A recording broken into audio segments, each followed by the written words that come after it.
I met an elven mage earlier. Solus, I believe he was called. I admit I was surprised. I didn't expect to find mages among the Inquisition. Tell me, why were you at the Divine Conclave?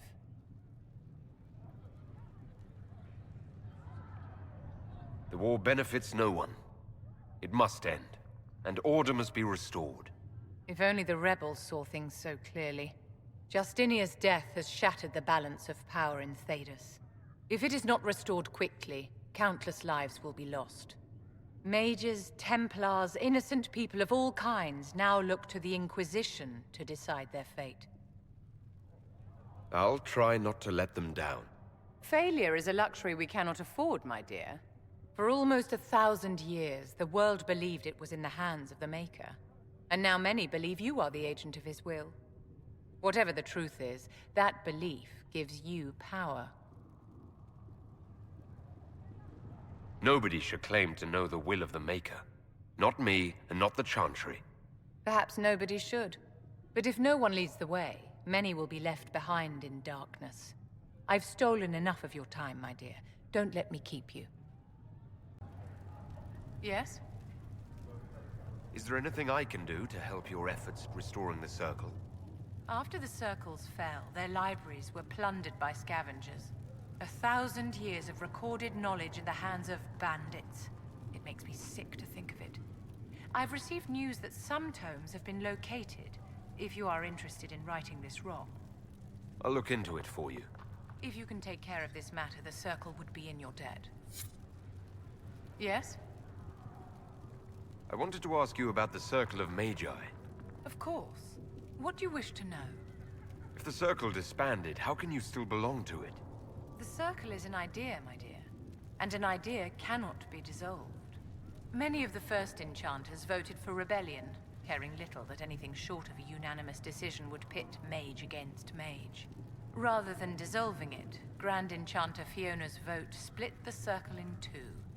The rebels follow her, the loyalists follow me. If you lead all the loyalists, why are you only First Enchanter and not Grand Enchanter? Grand Enchanters are elected, and since there are no First Enchanters besides myself, no vote can be held. I could name myself Grand Enchanter, but the title holds no meaning now. When the Circles are restored, that will change. What was it like to live in a Circle? My dear, your question is the root of all problems with mages. I cannot tell you. Every Circle was different. Their Templars were different, their politics unique. And every person within each tower had an experience of Circle life unique to themselves. Some people suffered and some were content. Some were cruel, some compassionate, and some indifferent. The same is true of people everywhere, in all circumstances, whether they are mages or not. So tell me about your personal experience with the Circle. I enjoyed life in the Montsimard Circle, my dear. It was an edifice devoted to knowledge and refinement. And mages need the company of other mages. No one else can truly understand the challenges we face, nor see the world as we do.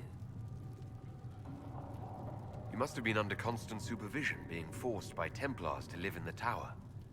Was that hard to endure? My dear, I have a suite in the palace and a wing at my dear Duke Bastien's estate. I've never been forced to live anywhere. Most circles allowed mages to live away from the tower, either on their own or in service to the nobility. All that was required was permission from the first enchanter. Some circles were harsher in their restrictions. Kirkwall was the worst, but it was the exception. Most were quite permissive. Perhaps too permissive, in retrospect. How did we come to this state with the circles in revolt? A failure of perspective that infected circle leadership. Mages lived solely in a world of Templars and mages. They could not even imagine what was beyond the tower walls. Kirkwall gave the world a reason to remember its fear of magic. A mage killed hundreds with a snap of their fingers. Across Thedas, a new tangible fear of magic grew. Commoners and nobles alike called out to the Chantry for protection. But the malcontents in the towers thought nothing of this. They cared only for themselves and for their anger at the new Templar restrictions. When a mage attempted to assassinate Divine Justinia, again, The mages protested the investigation. The leadership chose to vote on independence based on the intolerable conditions imposed by the Templars, sparing no thought to the fact that magic was more feared in the aftermath of these attacks than it had been since Tevinter's day. So long as they had their freedom, they could care little for riots, angry mobs, or about pitting mages against each other. Are you familiar with Grand Enchanter Fiona? We've met. Before her horrendously ill-timed and selfish vote for independence, I thought her adequate at her job. In her dotage, she could not handle looking after the well-being of so many people. We would have done better to replace her years ago, to let her spend time gardening. Did they have cause to rebel? In the aftermath of their terrorist attacks? Was that really the most opportune time to break away? By all means, protest abuses by the Templars. Just don't do it in a way that says mages support wholesale murder. By voting when they did, my colleagues all but declared war upon the ordinary people of Thedas. A war in which we are outnumbered 100 to 1. I thought the fighting was only between mages and Templars. Why are mages fighting mages? The vote for independence was carried by only a small margin, but Fiona chose to let the motion stand. Those who opposed a rash declaration of war against the entire free world had little choice. By breaking from the Chantry when they did, the rebels declared themselves in support of mass murder. Anyone who did not wish to support terrorism and the slaughter of innocents was forced to take arms against the rebels. Yes? I'd like to know more about you, Madame Vivienne. Whatever would you like to know? Your accent's not Orlesian. Where exactly are you from?